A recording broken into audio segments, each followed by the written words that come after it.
mostrar, bueno, le voy a explicar de manera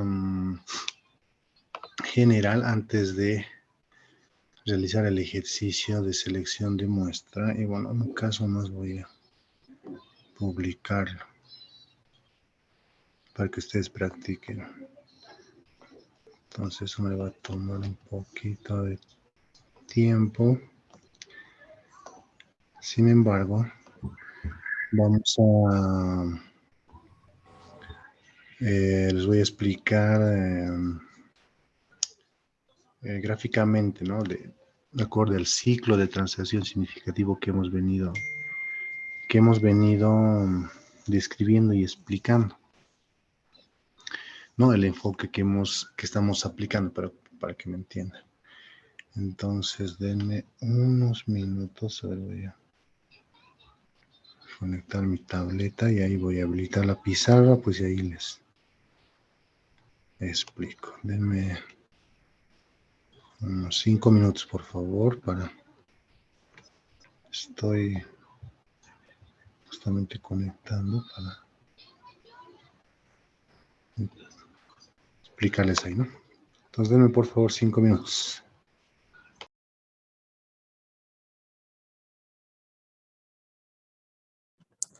Me avisan si no me escuchan, por favor. Y sí, también se comparten. Ya, muy bien, gracias. Ok, a ver, les decía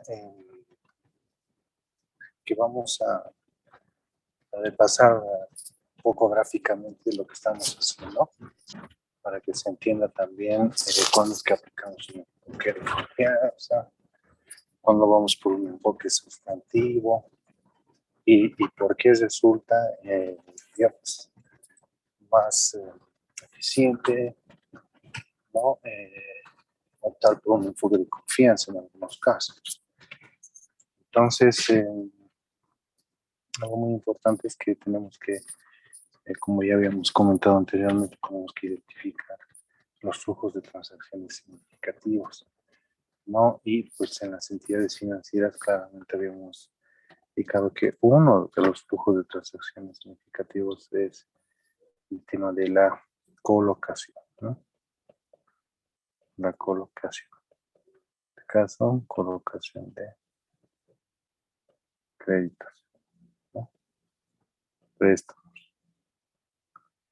¿Qué implica eso? Contablemente, ¿no? Contablemente. Contablemente implica, ¿no? Que en un momento lo que se va a realizar es, por ejemplo, voy a utilizar las cuentas genéricas, ¿no? Voy a utilizar las cuentas específicas simplemente para propósitos de explicar ahora. Entonces, eso implica, ¿no? De realizar el siguiente registro cuando ya está aprobado y se hace el desembolso, ¿no? Registrar cartera,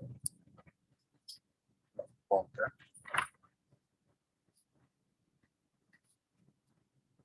activo.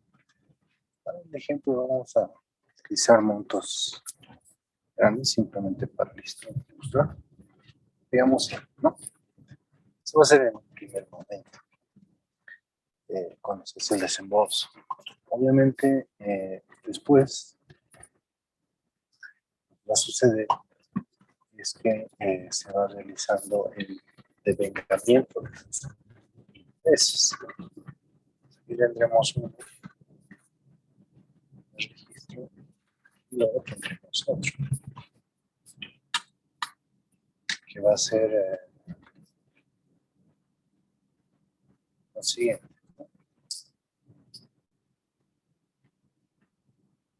Intereses. Cobrar ingresos, ¿no? Por interés, ingresos financieros.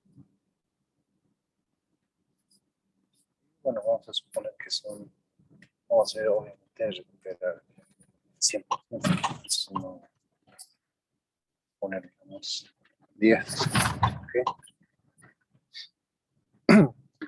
Y posteriormente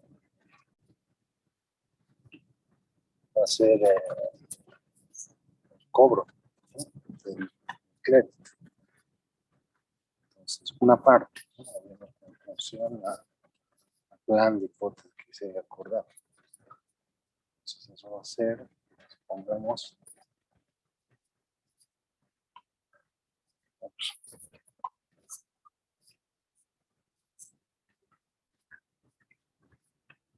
efectivo.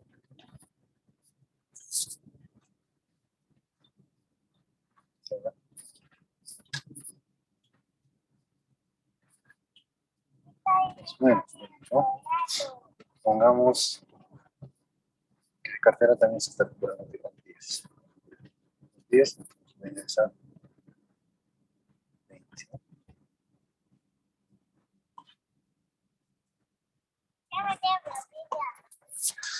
Es más o menos eso va a suceder, digamos, contablemente. O sea, no estoy entrando a aplicar específicamente las cuentas, dependiendo, ¿no? Si es moneda nacional, moneda extranjera, qué tipo de crédito, qué sea. Y pues esto se va a ir reflejando en como capital como acá.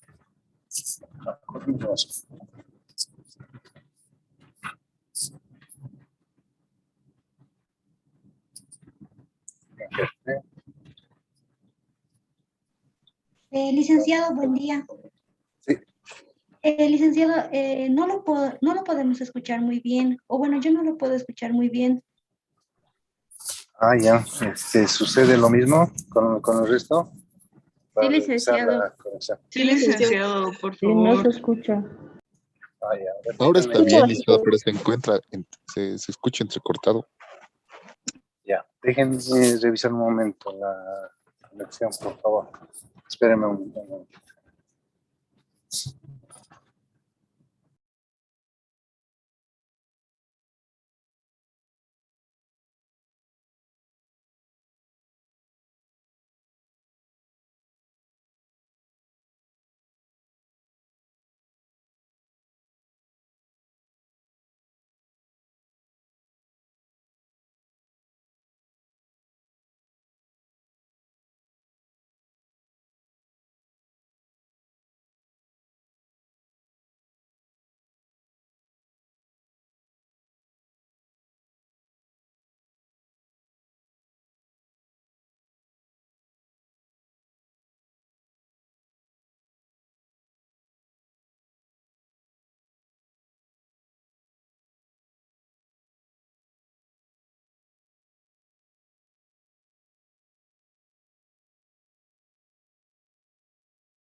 Espero que esté mejor.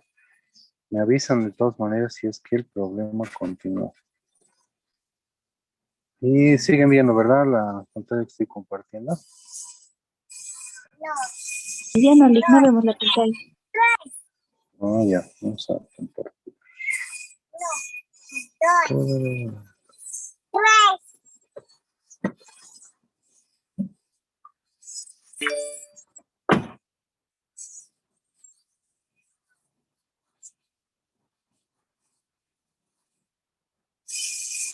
Ya. Ahora sí. Sí, Lick. Muy bien. Entonces les decía,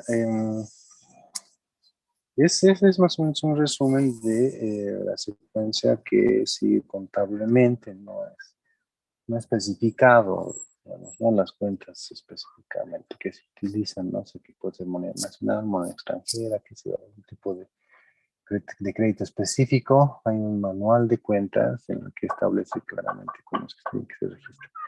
Simplemente estoy reflejando de manera general lo que sucede contablemente, ¿no? Que eso es lo que nos interesa para el ciclo de, en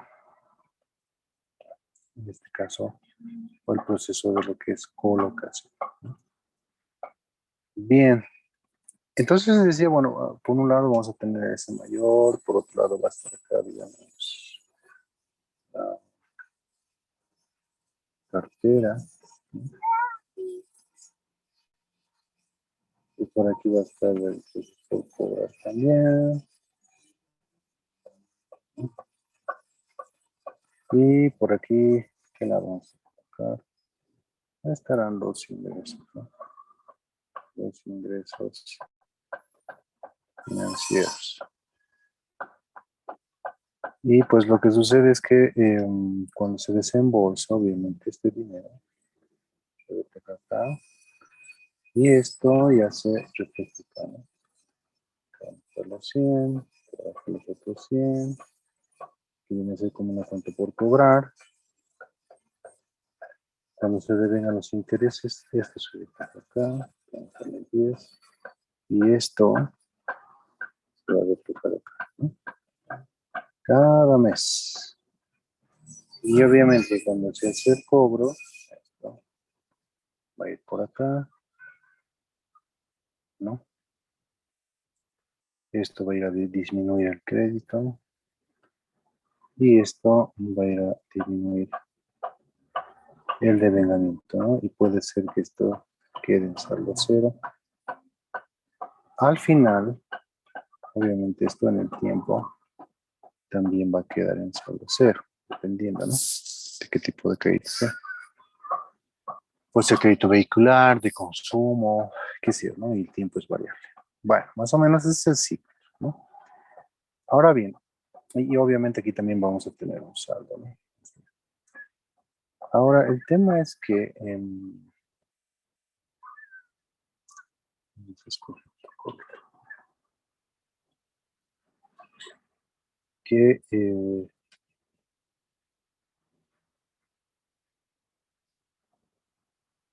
esto hemos visto, hay transacciones, ¿no? Estas son transacciones, ¿no? Por ejemplo, ¿qué transacciones están acá registradas? Estos, acá están los desembolsos, ¿no?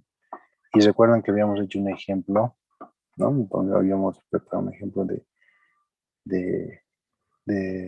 desembolso de créditos. Enseguida vamos a entrar más. Y aquí van a estar los cobros, ¿no? Estas son transacciones. Aquí generalmente están las transacciones, ¿no? Y obviamente al final vamos a tener un saldo, ¿no? Un saldo final. Como también se tiene un saldo inicial. Principalmente en las cuentas que son no se les llama dinámicas, sino las cuentas acumulativas, estáticas, bueno, así le llaman, ¿no? En contabilidad básicamente va a ver eso. Hay cuentas que tenemos que son cuentas estáticas que se acumulan, no tienen definido, digamos, un periodo de tiempo, de vigencia, sino pueden estar por años como también por un determinado periodo, ¿no? A diferencia de las cuentas dinámicas que son generalmente las de resultados, claramente está establecido que eso no va a durar más de 12 meses. Generalmente por periodo de vigencia es por 12 meses y vuelve a empezar con saldo cero el siguiente periodo y así porque al cierre de cada gestión eso se va cerrando o se va acumulando en una cuenta de resultados acumulados, ¿no? En el balance general, ¿no? Bueno, eso no tengo que explicarles, yo creo que eso ya es, han debido ver ustedes, ¿no? Eso es teoría contable, ¿no? Entonces, y así, ¿no? Entonces, estas también son transacciones, perdón, ¿no? Acá están las transacciones de devengamiento de ingresos, ¿no? Devengamiento de intereses, ¿no? Transacciones, ¿no? Aquí de desembolso y cobro, fíjense, ¿no? Desembolso, después del cobro. ¿Se dan cuenta entonces lo que está generalmente, lo que se registra dentro dentro de la cuenta que vienen a ser los débitos de red, ¿no? Corresponden o provienen de operaciones, de transacciones, ¿no? Y pues nosotros tenemos que validar de estas transacciones, por ejemplo, no integridad, ¿no? Ocurrencia, puede ser exactitud, digamos, ¿no? Dentro de las aseveraciones, todas las aseveraciones son las que tenemos que probar. Pero, por ejemplo, valuación generalmente la vamos a probar, o sea, al cierre, porque eso es lo que va a quedar. O sea, hay algunas aseveraciones que generalmente no se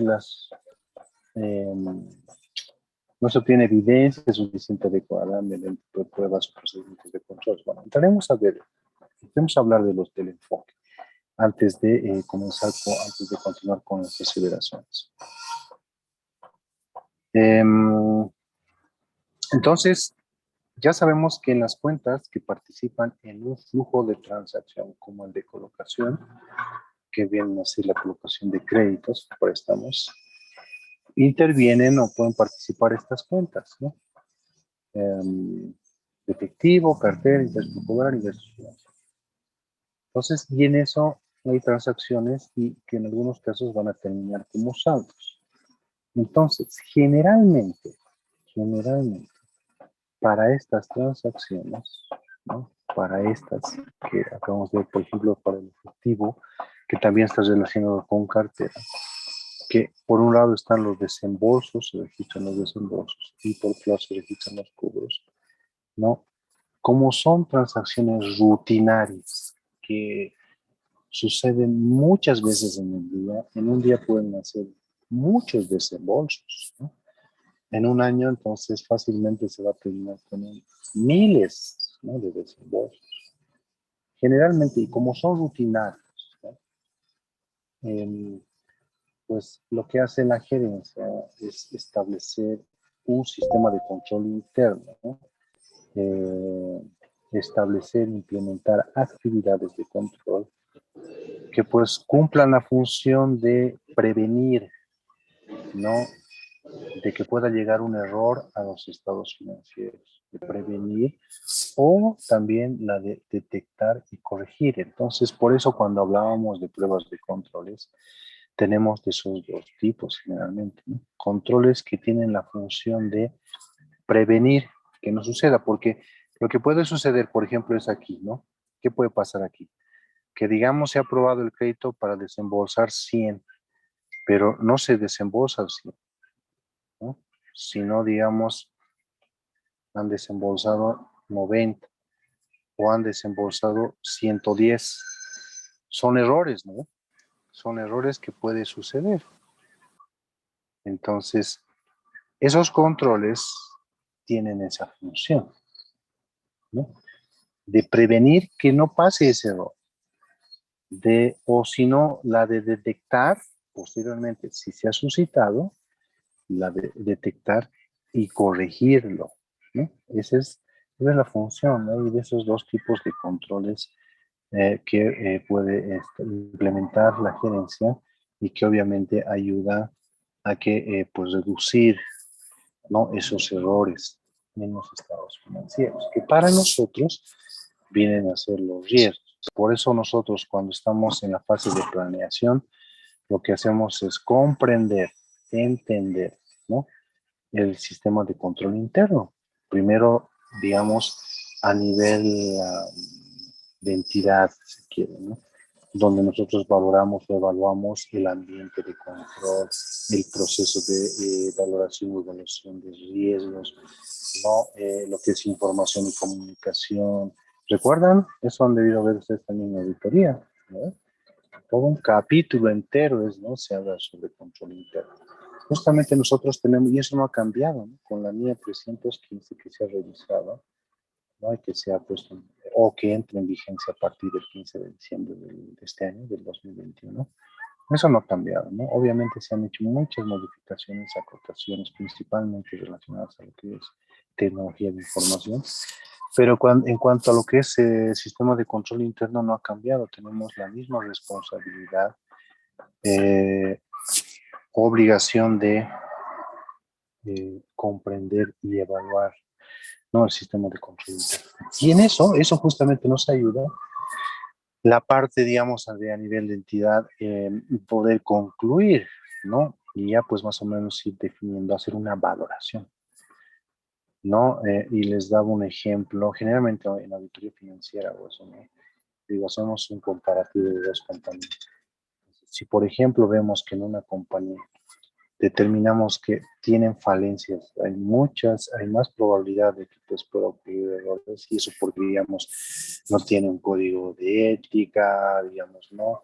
La gerencia no le da la importancia de actuar, o digamos, no promueve el cumplimiento de los controles, no hay eh, incentivo o, digamos, apoyar el de actuar con honestidad, con integridad, ¿me entienden? O sea, porque eso es lo que ves, ¿no? Justamente en la parte de planeación, lo que vamos viendo es justamente vamos lanzando preguntas, ¿no? De si, digamos, si tienen un código de ética, si dan, digamos, entrenamientos o cursos sobre eh, eh, temas, digamos, relacionados a fraude, ¿no? O simplemente medidas de control para prevenir, digamos, hechos o circunstancias que puedan terminar en fraude también, etcétera. Entonces, todo eso lo vamos viendo, y pues si es que nos dicen, no, no tengo un código de ética, bueno, y tú mismo ya cuando vas interactuando con la gerencia, percibes que pues no hay esa voluntad, qué sé yo, o forma, digamos, de promover lo que veníamos hablando, ¿no? De actuar con honestidad, con dedicación. Entonces eso ya a ti tiene que ser un factor, una alerta para hacer incrementar tu riesgo, ¿no? Cuando me refiero a incrementar tienes que estar pensando en que pues pueden existir muchos errores, ¿no? Muchos errores, debido a que, no, pues el control o el ambiente de control es débil, ¿no? Es muy débil, ¿no? Entonces, eso es una primera instancia, ¿no? Eso ya te da un indicativo, te da una alerta, y obviamente tienes que estar. Y lo otro es ya cuando entramos a valorar, ¿no? Y justamente cuando, por ejemplo, ya tenemos esa primera alerta en la fase de planeación, y vemos que no tiene un adecuado sistema de control interno, por lo menos de acuerdo a las entrevistas y evaluación que hemos realizado, digamos, previa, pues llegamos a concluir de que definitivamente puede haber, que haya la probabilidad de que haya muchos errores. Entonces, generalmente el nivel de confianza o el nivel de riesgo que queremos reducir es alto, ¿no? ¿Se acuerdan? Ahí vimos justamente para determinar la muestra, ¿no es cierto? Les decía yo, generalmente cuando planeamos obtener un mínimo o tenemos planeado obtener evidencia de auditoría mediante otros procedimientos, pero mínimo, y la mayor parte va a ser generalmente de controles, entonces un 90% de nivel de confianza es adecuado, ¿no? Pero en otras circunstancias eso puede ser incluso menor. Entonces, tendríamos que estar pensando en, no sé, por ahí lograr un 95% de confianza. ¿Eso qué va a hacer? Va a incrementar, obviamente, tu muestra, ¿no? Va a incrementar. No sé si ustedes han hecho el ejercicio o si han resuelto, por ejemplo, o ya hicieron la práctica que yo les dejé, y pues también emular el ejercicio, ¿no? Y ustedes fácilmente se pueden dar de cuenta de que cuando ustedes quieren un nivel de confianza más alto, eso aumenta, ¿no? Bueno, entonces esos factores hacen, por eso es que, digamos, ahí entra mucho el juicio del auditor. Esto no es mecánico, no es, ya 90% de la fórmula ya. No, pero has considerado, ¿no?, los factores que tal vez cualitativos o algunos otros factores relevantes que se han suscitado. A veces ¿no? Resulta que han cambiado el sistema, puede ser otro, resulta que cambiaron el procedimiento, ha habido rotación del personal, ¿no? Muchas veces, 2, 3 veces en el año, o sea, son situaciones que tienes que considerar y que no puedes dejarlo así simplemente, digamos, ¿no? Y seguir como si fuera una auditoría normal, que se aplica la fórmula, etcétera, no es eso. Pues por eso es que hace bastante énfasis la norma, la mía, en cuanto a lo que es el juicio profesional, porque entra bastante, ¿no? Aplicamos bastante el juicio profesional durante la auditoría. Bueno, entonces, les decía, volviendo un poco a lo que estábamos viendo, ¿no? Entonces, eso que hicimos, ¿no? Eso que ya les mostré, justamente está relacionado con esto, ¿no? Miren, dentro de lo que es el efectivo está un proceso que es una transacción, que es la de desembolso, ¿no? Y ahí habíamos hecho un ejemplo, ¿no? Que es muchas veces en el día, porque generalmente es así, porque se desembolsan muchas veces, no es una vez al día, una vez a la semana, una vez al año, no para nada, es muchas veces en el día. Entonces, después le habíamos dado desenfoque, habíamos definido que era un control manual, ¿no? Habíamos determinado que es un control preventivo porque actúa en el proceso y no después, ¿no? Y pues estábamos cubriendo qué aseveraciones, integridad, ocurrencia, derechos y obligaciones principalmente, ¿no? Ahí entra justamente eso, ¿no? ¿Qué pasa con las aseveraciones? Para estas transacciones nosotros tenemos que obtener o probar, ¿no? Obtener evidencia suficiente adecuada de que todos los desembolsos, aquí hablamos de integridad, todos los desembolsos se han registrado, todos los desembolsos han ocurrido, todos los desembolsos son exactos, todos los desembolsos existen, todos los desembolsos le corresponden y tenían que ser derechos y obligaciones. Todos los desembolsos han sido adecuadamente revelados, no sé, clasificación. Todos los desembolsos han sido registrados en el periodo que corresponden. Estamos hablando de así, ¿no?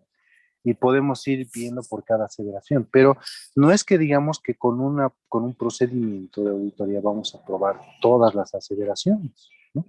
Todas estas, ¿no?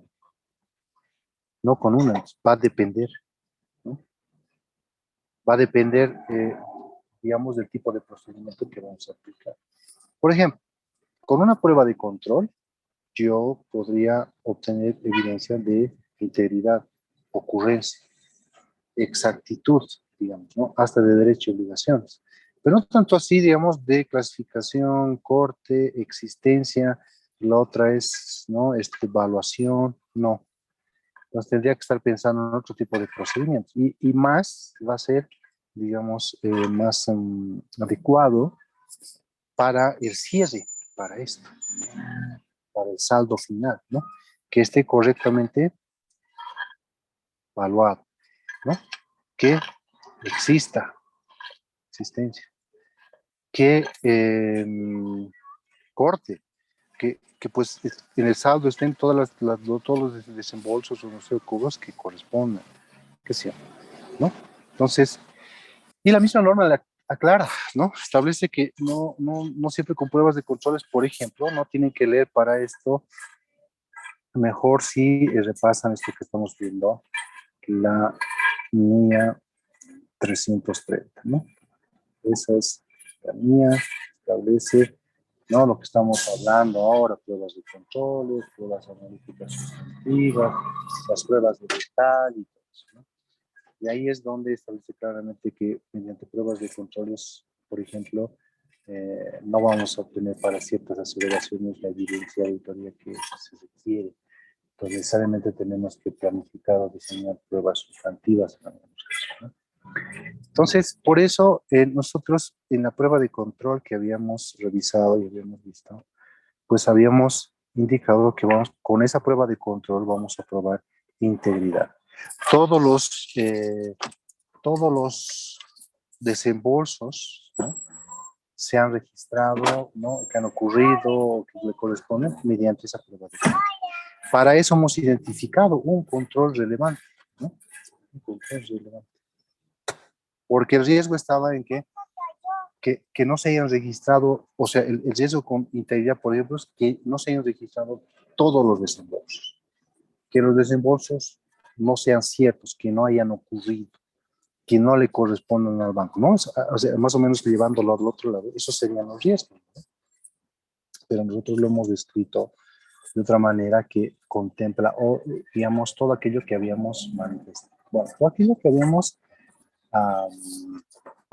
nos dio todo aquello que habíamos puesto como supuestos, ¿no? ¿Recuerdan? Ahí hemos puesto supuestos, ¿no? De que pues el orden de desembolso no esté firmada, que no coincida la orden de desembolso con el cheque y la solicitud de crédito, ¿recuerdan? No habíamos puesto varios supuestos, ¿no? Y eso lo hemos resumido y traducido en un riesgo que obviamente toma en cuenta esto, ¿no? Integridad, ocurrencia, derechos y obligaciones. Entonces, con esto lo que quiero explicarles es, y quiero que me entiendan, es que generalmente, por eso es que le damos un enfoque de confianza a estas transacciones, ¿no? Un enfoque de confianza, ¿no? Mediante pruebas de control obtenemos. Porque imagínense, con pruebas de con sustantivos ya les había comentado que tenemos tres opciones, ¿no?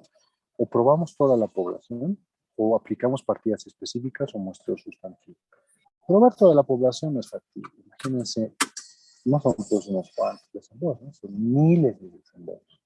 Por partidas específicas podría ser, pero también nos va a quedar otra cantidad que necesariamente tenemos que determinar una muestra. Y si no vamos por un enfoque de confianza en controles, si vamos directamente por un enfoque sustantivo, igual tenemos que sacar una muestra, pero la muestra, como les había mostrado en las anteriores semanas, no me equivoco, ¿no? Por ejemplo, si no probamos los controles que habíamos dicho, que la muestra mediante pruebas sustantivas tienen que ser extensivas, porque no estamos probando o no estamos obteniendo evidencia de auditoría, no mediante las pruebas de controles. Entonces, tenemos que aplicar procedimientos sustantivos extensivos. Entonces, eso se refleja, pues, ¿no? Con un riesgo alto, nos sale un montón. Y eso vamos a ver más adelante, ¿no? Con un ejemplo vamos a ilustrar. Pero es sí, ¿no? Teóricamente, estoy comentando eso, pero eso está en práctica. Entonces, por eso es que generalmente lo que hacemos es, vamos con un enfoque de confianza, pues ahí máximo tienes que seleccionar, no sé, 25 casos. Esos 25 casos son los que tienes que evaluar y bueno, pues si te sale satisfactorio, pues eso te permite también que tú puedas reducir tu riesgo para determinar las pruebas sustantivas, ¿no? O sea, es decir, que ya no sean extensivas, ¿no? ¿Ok? Bueno, entonces, generalmente con esto, para ya concluir esta parte, por eso es que vamos por un enfoque de confianza para estas transacciones, ¿no? Miren, transacciones, estoy hablando de esto, transacciones, estas son transacciones. Ahora bien, hablemos de saldo. Si es que tienen alguna duda, por favor, me avisan, me indican, si es necesario, ¿no? Ahora, queda la otra parte, ¿no? Obviamente el saldo inicial, les decía, lo validamos con el informe del año anterior, que se supone que ha sido auditado. Entonces, aplicamos un procedimiento de revisión de papeles de trabajo del año anterior, entonces ya estaría validado.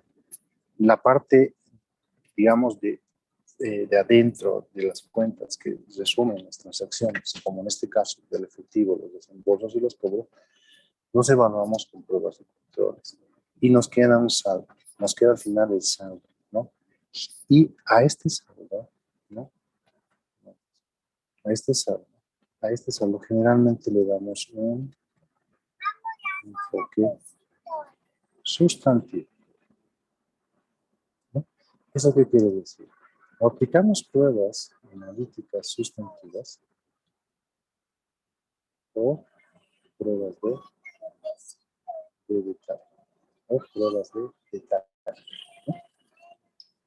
Entonces, y aquí es donde entra, no tanto acá, pero en pruebas de detalle es donde entra justamente el muestreo, que es lo que ya habíamos visto anteriormente. Bueno, nos falta, si no me equivoco, mostrarles o realizar un ejemplo ¿no? Ilustrativo.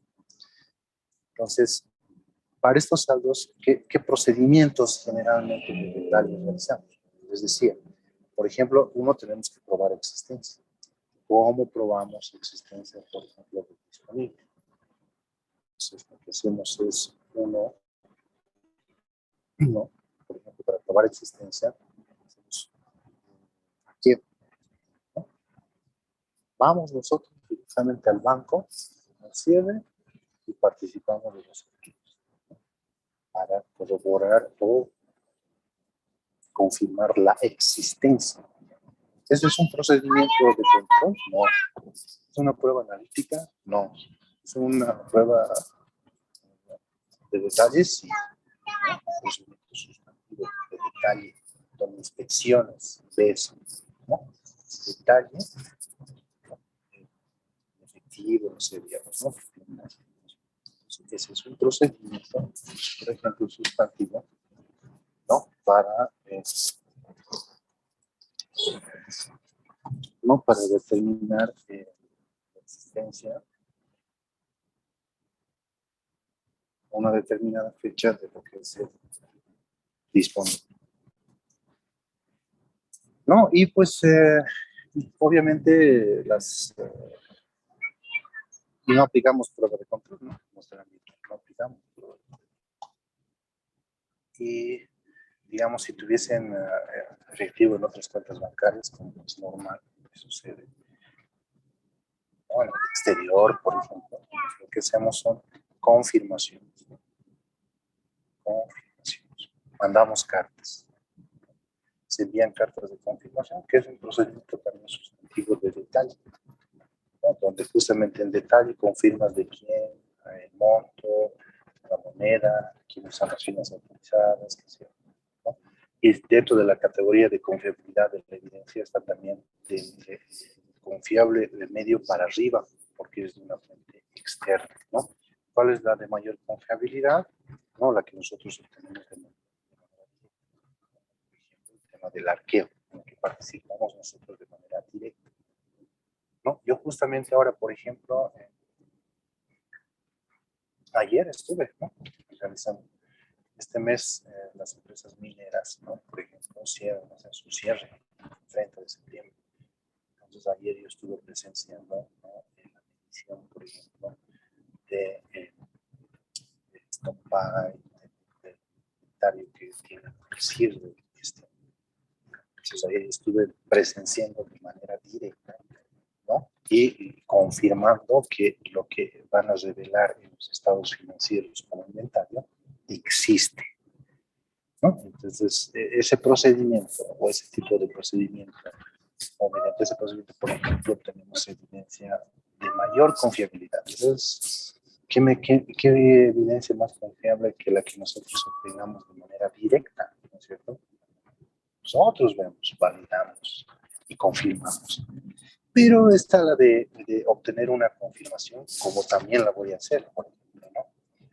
Esta empresa minera no solamente tiene un stock acá, ¿no? Sino que lo tienen en Canadá, por ejemplo, que está en inventario en tránsito, porque todavía no está perfeccionada la venta, sigue formando parte de sus inventarios. Lo que yo voy a hacer es, bueno, no podría ir a Canadá, mejor, ¿no? Voy a Canadá y confirmo, pero no es necesario. Puedo mandar una carta, ¿no? Que tiene la custodia y que me confirme, ¿no? Que existe esa actividad. Es un procedimiento, ¿no? Que nosotros también vamos a realizar, voy a mostrar cómo se documenta eso, ¿no? Para corroborar existencia, ¿no? Del disponible. Y bueno, lo otro es el tema de evaluación, por ejemplo, ¿no? Evaluación puede ser que esté en moneda extranjera o en otro tipo de moneda, entonces aplicamos, ¿no? Y buscamos el tipo de cambio, no hacemos una prueba de cálculo para probar que esté adecuadamente evaluado, ¿no? Valuado al cierre.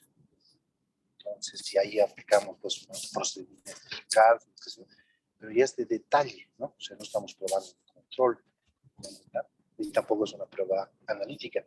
Les decía que una prueba, algo importante de una prueba analítica es que en una prueba analítica se tiene que formular una expectativa. Formular una expectativa. y no estamos formulando. Estoy haciendo un recambio a detalle, ¿no? Por eso es un motivo. Bien, entonces, bueno, espero que con esto se haya comprendido, ¿no? Lo que estamos realizando. Un poco aquí voy a repasar para que ustedes también tengan claro de cómo es que eso que hemos en algún momento, creo que no se acuerda, si lo vimos.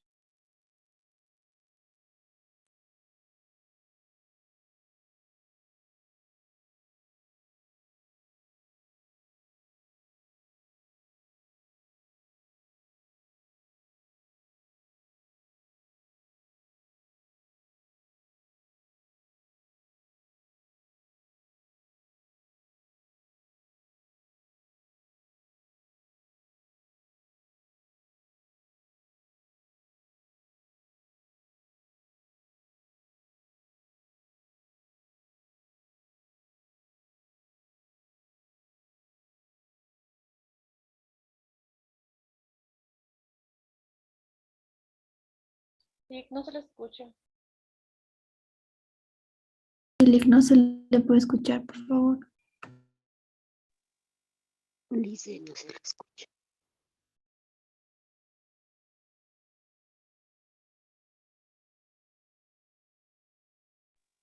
Licenciado, no se le escucha.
¿Ya terminó tu clase?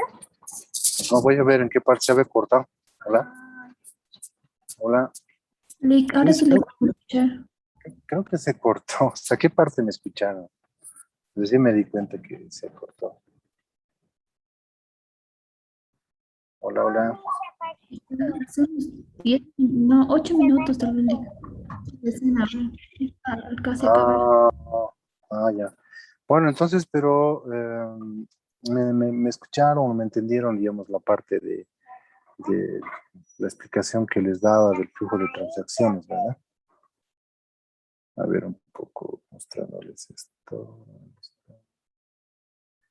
Sí, la verdad no sé qué está pasando. Y yo la verdad que siempre confiaba en Intel. En serio, ahorita estoy con Intel y nunca me falló Intel. Siempre me fallaba Tigo. Pero no sé qué me está pasando. Voy a reclamar. Bueno, les decía esta parte. No creo que... espero que me hayan seguido. No sé si les preguntaba, les decía si tenían alguna consulta por alguna parte que no se haya entendido para poder complementar tal vez. O si no tienen preguntas antes de cerrar, ¿no?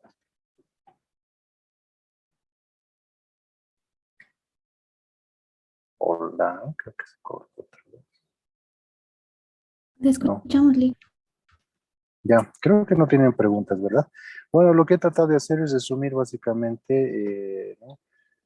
Cómo es que generalmente hacemos un análisis y esto es lo que discutimos cuando estamos en equipo y para determinar el enfoque que le vamos a dar, qué pruebas vamos a realizar, ¿no? O sea, en una auditoría.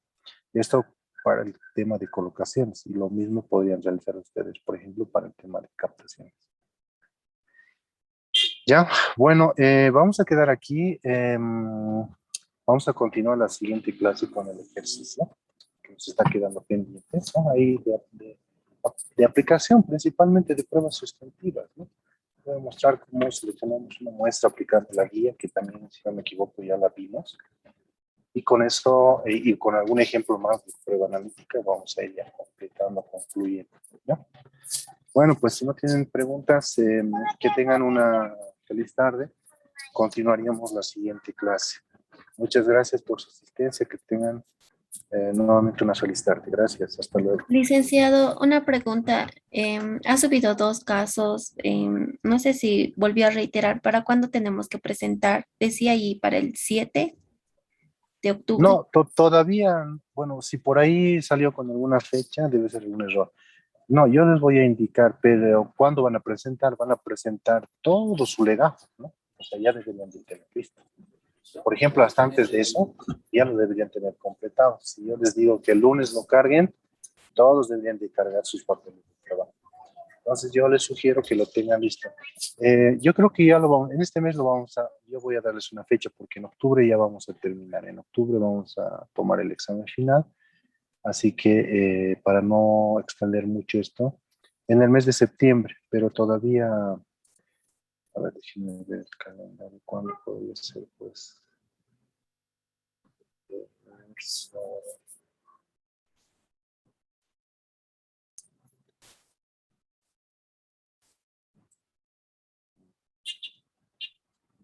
yo creo que para el 16, sí, 16 de septiembre más o menos.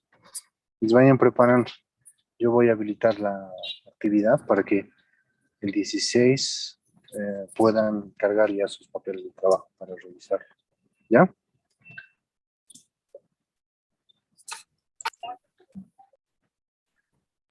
Licenciado, buenas. Sí, adelante. Bueno, no estoy muy seguro. No sé si podría pasarnos para hacer los flujos, los diagramas de flujos, los cuadritos, cuál significa documento, firmado, todo. Creo que no nos pasó. No sé. Simbología. Simbologías. Ya. Ok, ya eso les comparto. Ok, de acuerdo. Si no lo he publicado en la plataforma del paralelo, lo voy a publicar. De acuerdo. Gracias, licenciado. De nada.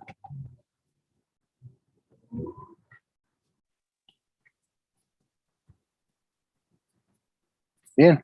Bueno, si no hay nada más, nuevamente muchas gracias. Continuamos la siguiente clase. Hasta luego. Gracias. Hasta luego, licenciado. Hasta luego. Hasta